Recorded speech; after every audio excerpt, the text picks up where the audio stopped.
창세기 25장 29절부터 34절 말씀 보겠습니다. 함께 읽겠습니다. 야곱이 죽을 쑤었더니 에서가 들에서 돌아와서 심히 피곤하여 야곱에게 이르되 내가 피곤하니 그 붉은 것을 내가 먹게 하라 한지라. 그러므로 에서의 별명은 에돔이더라. 야곱이 이르되 형의 장자의 명분을 오늘 내게 팔라. 에서가 이르되 내가 죽게 되었으니 이 장자의 명분이 내게 무엇이 유익하리요. 야곱이 이르되 오늘 내게 맹세하라. 에서가 맹세하고 장자의 명분을 야곱에게 판지라. 야곱이 떡과 팥죽을 에서에게 주매 에서가 먹으며 마시고 일어나 갔으니 에서가 장자의 명분을 가볍게 여김이었더라. 아멘. 여러분 각각은 여러분이 얻은 구원에 관한 여러분들의 나름대로의 여러분의 기준에서 어떤 가치를 매기셨을 겁니다. 나는 구원의 가치를 이렇게 생각한다. 나는 구원의 가치를 또 이렇게 생각한다. 각 저마다 우리가 같은 교회 다니고 같은 하나님을 믿고 같은 예수님을 신앙으로 고백하지만 각각의 사람들이 생각하는 신앙의 가치는 다 달라요. 어떤 사람은 내가 얻은 구원을 매우 가치 있게 여기고 있는 사람이 있는 반면 내가 얻은 구원에 대해서 그렇게 대수롭지 않게 그렇게 가치 있게 여기지 않는 그런 사람도 아마 분명히 교회 안에 있을 것입니다. 오늘 우리가 만나는 에서라고 하는 사람은 믿음이라고 하는 것을 그저 팥죽 한 그릇에 불과한 것으로 여겼던 사람입니다. 그래서 그의 인생조차도 그의 인생도 팥죽 한 그릇에 지나지 않는 인생에 불과했던 거죠. 에서와 야곱은 이삭과 리브가의 쌍둥이 두 아들입니다. 아브라함의 아들인 이삭은 어머니가 돌아가시고 나서 결혼을 하게 되었는데 결혼도 좀 늦게 했어요. 40살에 결혼을 합니다. 리브가라고 하는 아내를 얻어서 결혼을 하게 되었는데 결혼하고 나서 아이가 한동안 없었어요. 20년 만에 나이 60이 돼서 쌍둥이 두 아들을 얻었는데 그 쌍둥이 두 아들이 에서와 야곱이었습니다. 그런데 이 쌍둥이 두 아들이 어머니 태에 있을 때 서로 싸웠다라고 이야기를 하거든요. 그러니까 우리 안에 항상 이런 신앙의 대결이 있어요. 야곱과 에서가 계속 싸웁니다. 우리 안에 두 존재가 있죠. 우리 안에 야곱도 있고 우리 안에 에서도 있습니다. 신앙을 대수롭지 않게 신앙을 믿음을 경홀히 여기는 에서가 있고 신앙의 가치를 매우 중요하게 생각하는 야곱이 우리 안에 있어서 이 두 존재가 계속 싸웁니다. 누가 승리하느냐에 따라 그 인생이 달라지죠. 야곱이 승리할 때도 있고 에서가 승리할 때도 있고 그럼 어쨌든 오늘 우리는 이 신앙의 결투에서 에서가 아니라 야곱이 승리하는 삶으로 나아가야 됩니다. 에서는 말씀드린 것처럼 팥죽 한 그릇에 장자권을 조금도 고민 없이 팔았던 사람입니다. 그러니까 그가 생각하는 신앙이라고 하는 것은 그저 배고픔을 위해서 얼마든지 팔 수 있는, 얼마든지 내놓을 수 있는 팥죽 한 그릇 정도밖에 되지 않아요. 이게 에서가 생각하는 신앙입니다. 얼마든지 내 삶의 상황에 따라 내가 얼마든지 신앙을 내놓을 수 있는, 신앙을 포기할 수 있는, 내가 얼마든지 내 감정과 내 상황과 내 형편에 따라 내가 믿음의 삶을 얼마든지 포기할 수 있는 사람이 에서죠. 그래서 그의 인생은 그가 아무리 잘 살았다 할지라도 사실 세상적으로 보면 누가 더 잘 살았느냐? 에서가 더 잘 살았습니다. 이미 에서는 야곱이 그저 이렇게 고생하고 그런 사이에 이미 에서는요 왕국을 건설해요. 그 정도로 세상적으로 성공한 인생을 살아갑니다. 대단한 사람이죠. 그럼에도 불구하고 성경의 평가는 에서의 인생은 팥죽 한 그릇에 불과한 인생이다, 이렇게 평가합니다. 그러니까 여러분, 오늘 우리가 우리의 인생을 평가할 때 여러분, 궁극적으로 오늘 우리의 삶은 하나님 앞에서 평가받는 삶이잖아요. 그러니까 우리가 하나님이 오늘 우리의 인생을 어떻게 평가하시느냐가 중요한 것이고, 그것이 오늘 우리의 최종적 인생의 결론이기 때문에 하나님 앞에서 평가받는 인생, 하나님이 어떤 인생을 어떻게 평가하시는가를 우리가 볼 필요가 있습니다. 우리가 세상적으로 성공하고 잘 살았다라고 보여지는 그 에서의 인생은 하나님의 관점에서 그저 팥죽 한 그릇에 불과한 인생이었다라고 판단하시는 거죠. 반면에 야곱은 자기가 정말 아버지를 속여서라도 받고 싶은 복이었어요. 그게 야곱이 생각하는 신앙의 가치였습니다. 그가 생각하는 그 신앙은 상상할 수 없을 만큼, 표현할 수 없을 만큼 너무나 귀한 것이기 때문에 어떤 의미에서 운명적으로 자기가 장자로 태어나지 않았으니 장자권을 가질 수 없어요. 이것은 뭐 형하고 가위바위보에서 딸 수 있는 것도 아니고, 아버지가 이렇게 정해주는 것도 아니고, 뭐 살아가면서 공부 잘하는 성적으로 아니면 무슨 실력으로 뭐 이렇게 해서 정해지는 게 아니고 운명적으로 정해지는 거잖아요. 장자권이라고 하는 것은 자기가 장자로 태어나지 않았으니 자기는 장자가 될 수 없어요. 그럼에도 불구하고 포기하지 않고 그 장자권을 얻기 위하여 노력했던, 애를 썼던 사람이 야곱인데, 야곱이 여러분 그 형의 장자권을 왜 여러분 갖고 싶었겠어요? 단순히 재산의 2배를 더 갖기 위하여, 그러니까 장자권을 가진 자가 아버지가 돌아가면 유산을 이어받는데 에서와 야곱이 두 아들이 아버지의 유산을 이어받을 거 아니에요? 그러면 장자권을 가진 자가 2배가 되니까 에서가 3분의 2를 물려받고 야곱은 3분의 1을 물려받는다는 그 이유 때문에 장자권을 원했던 건 아니에요.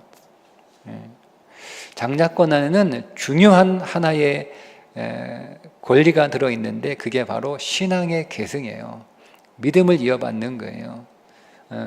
그러니까 야곱은 아버지로부터 신앙을 이어받는 신앙의 계승자가 된다라고 하는 것을, 믿음을 이어받는다라고 하는 것을 그 무엇보다 소중하고 가치 있는 것으로 여겼던 거죠. 그래서 속여서라도 그 장자권을 얻고 싶었던 거예요. 성경에 속여서라도, 거짓말을 해서라도 믿음의 백성으로 편입되기를 원했던 두 사람이 있습니다. 한 사람은 라합이고 한 사람은 기브온 족속들입니다. 라합은, 여러분 우리가 기독교 윤리 안에서 학교에서 배울 때 라합의 거짓말을 다룹니다. 라합이 거짓말한 게, 하나님 거짓말하지 말라고 했는데 라합이 거짓말한 게 옳으냐 그르냐, 잘한 거냐 못한 거냐, 그럼에도 불구하고 거짓말을 해야 되냐, 아니면 거짓말 해도 되는, 세상에는 하얀 거짓말도 있다. 이게 윤리 철학에서 나누는 내용들이에요. 그러니까 우리는 그런 건 아니니까 저는 그런 관점에서도 보게 하지만 그러나 저는 라합의 그 거짓말, 라합은요 거짓말을 해서라도 두 정탐꾼을 잡으러 온 자기 민족의 사람들을 속여서라도 믿음의 백성에 편입되고 싶었던 거죠. 그게 라합의 믿음이에요. 그러니까 그가 라합이 거짓말을 했느냐 안 했느냐에 초점을 맞추는 건 우리가 핵심을 잃어버리는 거예요. 그 라합은 믿음의 가치를 어떻게 보았느냐라고 하는 거예요.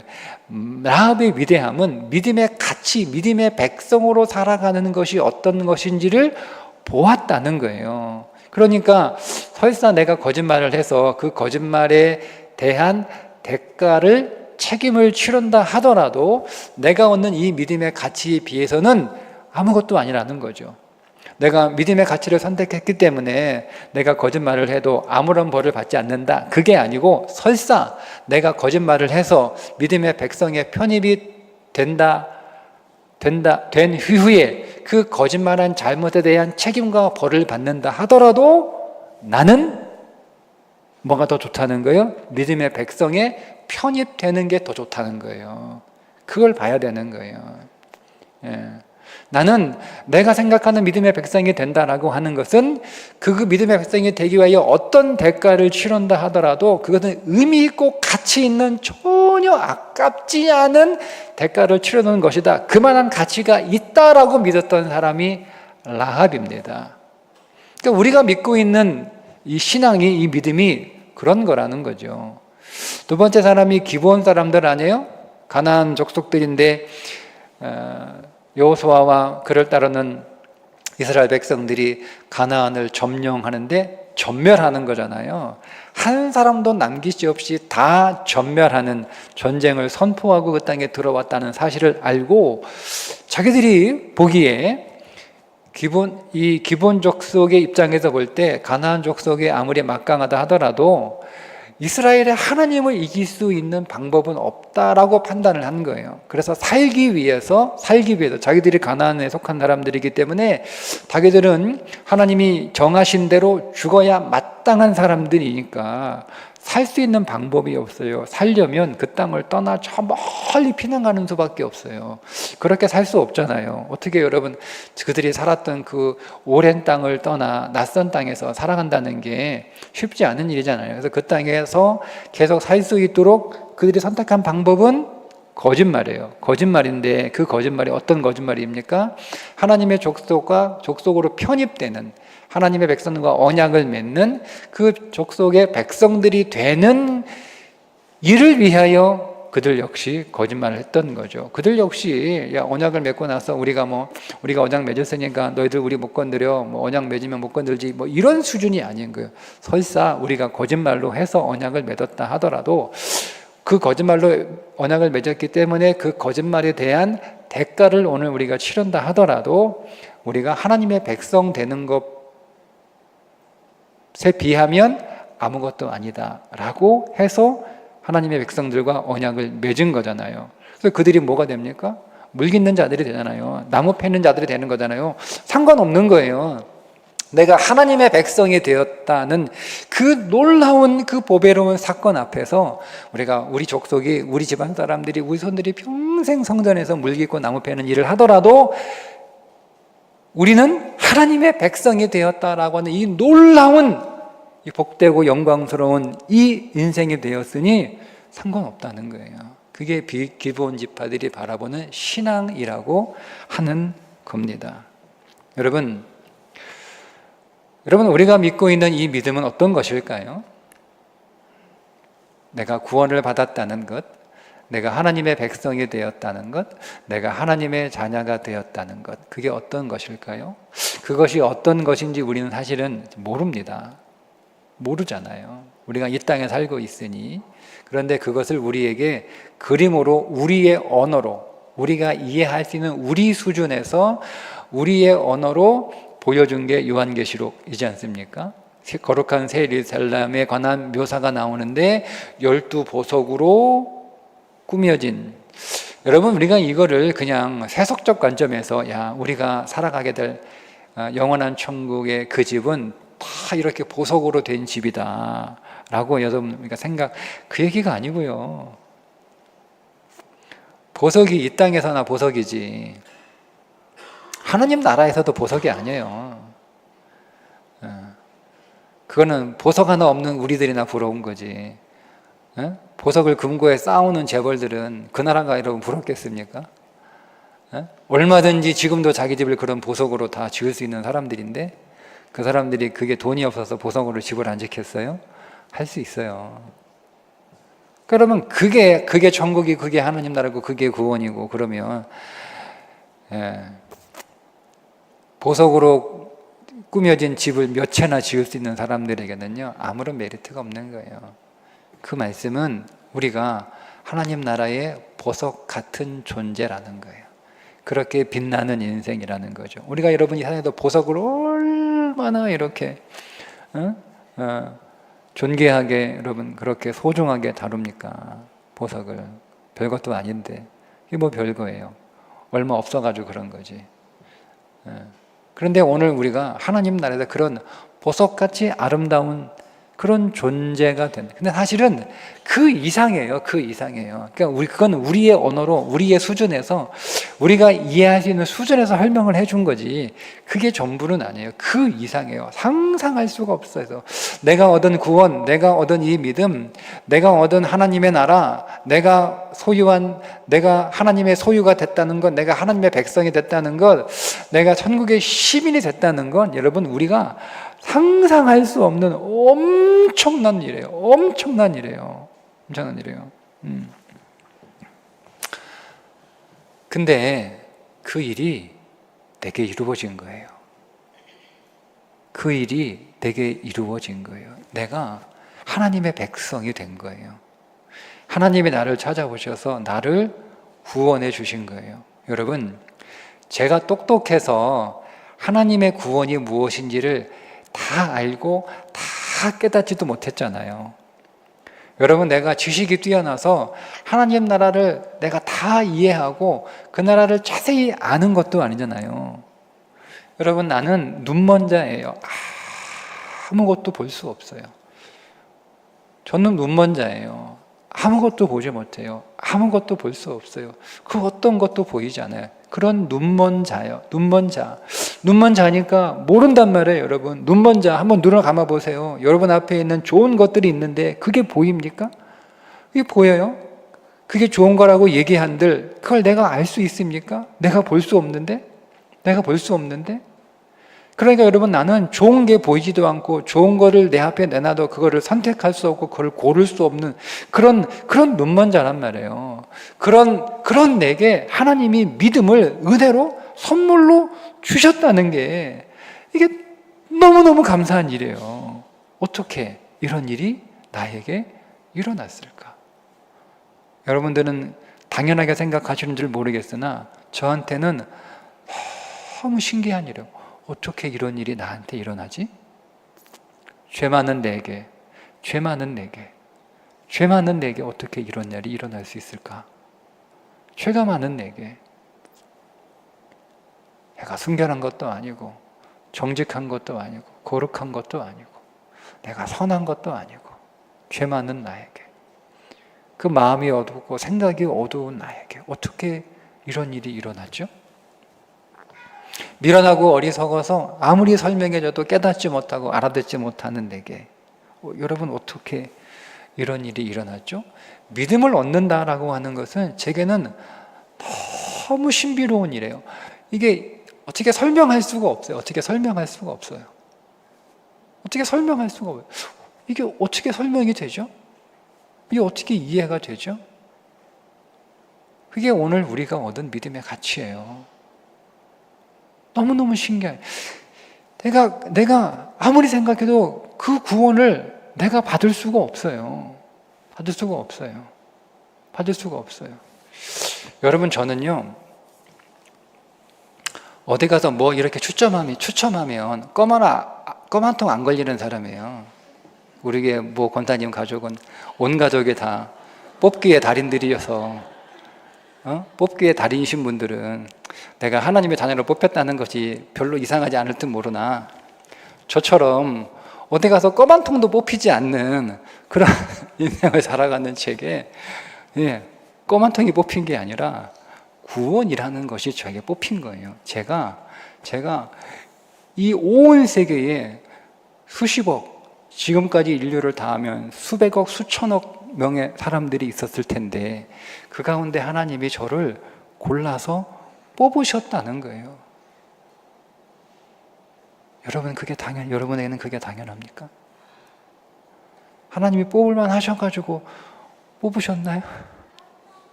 저는 그렇게 뽑고 싶어도 안 뽑히는데 하나님이 나를 당신의 자녀로 뽑으셨다. 그게 하나님이 나에게 믿음을 주신 믿음의 가치예요. 그게 내가 얻은 믿음이에요. 그건 어떻게 설명할 수가 없어요. 하나님 어떻게 이런 일이 저에게 일어났을까요? 어떻게 이런 일이 저에게 일어났을까요? 확률로 따지면 로또에 걸릴 확률보다 더 어려워요. 확률로 따지면. 근데 하나님이 그런 나를 찾아오셨다는 거죠. 응? 수천억 인류 사람들 가운데 하나님이 그런 나를 지목하시고 나를 택하시고 나를 구원하시고 나를 찾아오셨다는 거예요. 이게 여러분 우리가 얻은 믿음이에요. 이 믿음. 여러분 이 소중한 믿음 어떻게 관리해야 되겠습니까? 그죠? 그냥 어쩌다 내가 구원받았겠지. 그냥 하나님이 눈 감고 뽑으셨겠지. 네, 하나님이 눈 감고 그냥 뽑으셨다고 생각하시는 분들은 그렇게 사시면 됩니다. 여러분, 저는 예수님이 제자들을 선택하실 때 사실 그 부분은 잘 이해가 안 됐어요. 예수님이 연구하고 고민할 필요가 있으신 분인가요? 전지하신 분이잖아요. 그죠? 다 아시는 분이에요. 그분은 전능하신 분이시잖아요. 그죠? 설사 혹 잘못 뽑았다 할지라도 다 해결할 수 있는 능력을 가지신 분이시잖아요. 근데 그분이 밤새도록 기도하셨다라는 저는 그 말씀이 사실은 이해가 안 돼요. 그분은 우리는 잘 모르니까 고심을 하잖아요. 그래서 이력서 다 받고, 이력서만 받나요? 요즘은 이력서만 받지 않아요. 그 사람 SNS 다 검사합니다. 그것만 하나요? 전 직장에서 크로스 체킹합니다. 직장에 다 전화합니다. 이 사람 어떤 사람인지 다 확인합니다. 그래도 안심이 안 되니까 면접 보죠. 합격시켜놓고 합숙훈련 시키죠. 네, 그래도 안 되니까 어느 회사는 점쟁이까지 앉혀놓고 관상보기 하잖아요. 그렇게 고심고심해서 뽑은단 말이에요. 우리는 모르니까. 모르니까 그럴 수 있다고 해요. 모르니까 그럴 수 있다고. 근데 그분은 다 하신다. 그분이 모르는 게 어디 있어요? 우리의 속까지 다 꿰뚫고 보신대. 주님이 가룟 유다 몰라요? 주님이 베드로 몰라요? 다 아세요. 그분에게는 시간이 없어요. 그분에게는 미래라고 하는 시간이 없어요. 그분은 영원이시기 때문에 우리가 시간 안에서 우리에게 미래라는 시간이 있지만 그분에게는 시간이 없어요. 그분은 딱 동시에 본단 말이에요. 우리의 인생을. 그분이 뭘 몰라요. 그런데 그분이 밤을 새시면서 철야하시며 기도하시면서 제자들을 뽑았다라고 하는 그 구절은 설명은 안 되는데 그 구절을 나에게 적용하니까 주님이 나를 그렇게 뽑으신 거예요. 눈 감고 우리를 뽑으신 게 아니라 저는 그렇게 믿고 싶어요. 주님이 나를 선택하실 때 눈 감고 아무나 하나 걸리면 되지 뭐. 그죠? 눈 감고 아무나 하나 걸리면 툭 그래 이렇게 그분이 고르셔도 돼요. 그분에게 여러분 뭐가 의미가 있겠어요? 다 거만고만한 사람들인데 여기서 잘난 놈 못난 사람 우리끼리야 가리지만 그분에게 잘나면 우리가 얼마나 잘났고 못나면 또 얼마나 그래요. 다 똑같지. 그러니까 그분은 눈 감고 아무나 골라도 상관없어요. 근데 그분은 왜? 그러니까 그분은 나를 눈 감고 뽑으신 게 아니고 나한 사람을 선택하시기 위하여 그렇게 온 밤을 지새우시면서 기도하실 만큼 그렇게 나를 고르셨는데 내가 보니까 그럴 이유가 아무것도 없어요. 나한테는. 그러니까 이게 신비인 거예요. 말할 수 없는 신비인 거죠. 우리가 그렇게 믿음을 얻었습니다. 우리가 그렇게 하나님의 백성이 되었습니다. 우리가 그렇게 하나님의 자녀가 되었습니다. 그러니 여러분 이 믿음을 우리가 어떻게 관리해야 될 거예요? 그냥 내팽개쳐 놓고 그냥 아무렇게나 되는 대로 여러분 우리가 그렇게 믿음을 관리하며 살아야 될까요? 아니죠. 우리는 이 믿음은 너무 소중한 선물이에요. 너무 소중한 선물이에요. 이해할 수 없는 정말 너무 소중한 선물이에요. 그 선물을 내가 받았어요. 어떻게 받았는지 모르겠어요. 그러니 여러분 이 귀한 믿음을 우리는 끝까지 지켜야 될 뿐만 아니라 그 믿음을 우리가 더 큰 믿음으로, 더 아름다운 믿음으로, 더 순결하고 거룩한 믿음으로 그 믿음을 우리는 잘 다루고 잘 가꾸어야 하지 않을까요? 그게 바로 야곱의 인생이에요. 야곱을 하나님이 계속 그 인생을 다루시잖아요. 하나님은 에서를 다루지 않습니다. 하나님은 야곱을 끊임없이 다루십니다. 끊임없이 야곱을 다루십니다. 그 야곱을 다루는 그의 인생에 관하여 야곱이 뭐라고 얘기해요? 자기는 험악한 인생을 살았다. 그러니까 하나님이 어마어마하게 험난하게 그 인생을 다루신 거예요. 왜요? 왜 다루세요? 하나님이 택한 사람이기 때문에 하나님이 그냥 둘 수 없는 거예요. 하나님이 그를 택하시고 그를 계속 다루시는 거예요. 계속 다루시는 거예요. 그래서 야곱은 그의 인생을 그의 육신의 몸으로는 험악한 세월로 인식이 되지만 그러나 그 험악한 세월만큼 그 인생은 정말 보석처럼 정말 아름답게 그렇게 다루어졌던 거죠. 그렇게 소중하니까 그렇게 다루시는 거예요. 에서는 하나님이 다루지 않아요. 소중하지 않으니까, 택한 백성이 아니니까 그냥 네 멋대로 살아라, 네 좋을 대로 살아라 라고 자기 딴에는 그게 자유롭고 편하고 좋았겠죠. 그러나 그 인생은 다루어지지 않았기 때문에 팥죽 한 그릇에 불과한 인생으로 끝나는 거예요. 그러나 야곱은 그렇지 않죠. 그의 인생은 참 고귀하고 존귀한 인생. 그래서 아브라함의 하나님, 이삭의 하나님, 야곱의 하나님이 되는 거잖아요. 그분이 다루셨기 때문에 그렇습니다. 그러니까 우리가 하나님이 오늘 우리 인생을 그렇게 다루시는데 그분은 인격이시라 그냥 하나님 알아서 다루세요 라고 여러분 난 모르겠어 라면 하나님은 인격이시라 하나님이 우리 인생을 다루시면 우리도 우리 인생을 다루어야 되는 거예요. 그분의 다루심에 우리 인생을 맡겨야 되는 거거든요. 그래야 그게 되는 거지. 하나님은 인격이셔서 우리가 원하지 않으면 우리가 가치 있게 여기지 않으면 하나님도 마찬가지예요.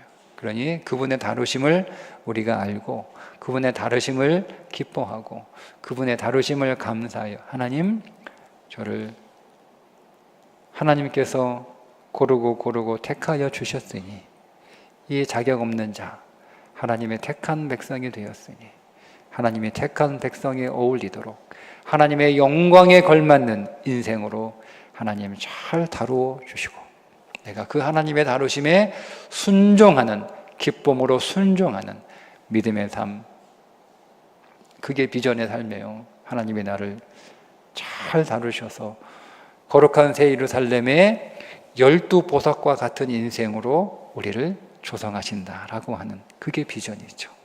그 믿음 안에서 살아가게 하여 주옵소서. 오늘 우리의 기도가 되어서 제일교회 모든 성도들은 하나님이 기쁨으로 능력으로 다루셔서 보석 같은 인생으로 그 나라에 꼭 서시기를 주님의 이름으로 축복합니다. 기도하겠습니다. 하나님 아버지, 참으로 어리석고 말할 수 없이 미련하고 눈이 멀어 아무것도 보지 못하는 내게 내가 이런 믿음을 얻게 되었다는 것이 얼마나 감사한지, 얼마나 신비로운지, 얼마나 놀라운지 다 설명할 수, 다 이해할 수 없는 은혜입니다. 하나님, 우리는 결국 마지막 날에 내가 얻은 이 구원의 영광스러움을 보게 될 터이지만 그때 우리는 하나님 앞에서 이루 말할 수 없는 감사와 찬송과 영광을 돌릴 것이지만 우리가 몸들 바를 몰라서 우리가 어떻게 하나님께 영광을 돌릴까 몸들 바를 모를 만큼 그렇게 놀라운 이 하나님의 신비를 목격하게 될 터이지만 지금은 아직 우리가 그 믿음의 비밀을 다 알지 못하여 때로는 야곱처럼 믿음을 소중히 여기기보다 에서처럼 팥죽 한 그릇과 같은 것으로 취급한 우리들 하나님 불쌍히 여기시고 우리에게 주의 공의를 베풀어 주셔서 이 믿음의 가치를 더 발견하게 하시고 끝까지 이 믿음을 지키며 이 믿음을 더 보석처럼 만들어가는 일에 주님의 손길에 순종함으로 참여하는 자들 되게 해 주옵소서. 예수님의 이름으로 기도합니다. 아멘.